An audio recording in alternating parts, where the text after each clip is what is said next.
At meron report ulit sa labas ng Pilipinas kung sa naman na lalaki arestado sa pagbebenta ng shabu sa Bungabon, Nueva Ecija.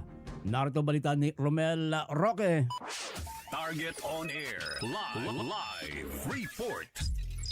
Yes, Ante, arestado nga ang isang lalaki sa pagbebenta ng sinasabing shabu sa barangay Tulay na Bato, Bungabon, Nueva Ecija. Hindi mo na binibigay ng PNP ang kumpletong pangalan ng suspek dahil balitang-balitang nagsusumbong daw yung suspek sa mayor. Hanggang sa nga itong ay masalang sa korte na isang 38 years old, walang asawa, walang trabaho, residente ng barangay Kaingin, bayang ito.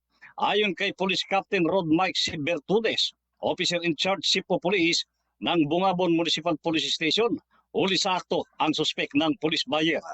Na-recover sa suspek ang isang 500 peso bill marked money, 3 sachet ng pinaniniwalaang shabu. May timbang na 1 gram, tinatayang nagkakalaga ng 6,800 pesos. Nasa kustudiya ngayon ng Bungabon Municipal Police Station ang suspek na kinasuhan ng paglabag sa Section 5 at 11, Article 2 ng Republic Act 9165.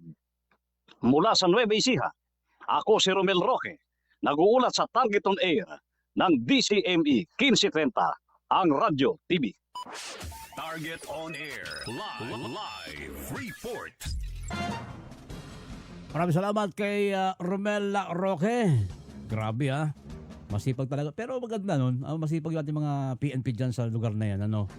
Talaga nauhulit yung mga gumagawa ng hindi maganda. Lalo yung mga nagtutulak na yan, talaga naman. Ba't di ba yung maubos-ubos talaga yan? Kung may kapangyarihan lang ako isang pitik ko lang isang click ko lang ubos na yung mga yan. Pero kaganda andyan ang PNP na talaga namang handang hulihin at mahirap din yung humuli ng ganyan basa-basa. Kasi karamihan dyan lumalaban, di ba sir?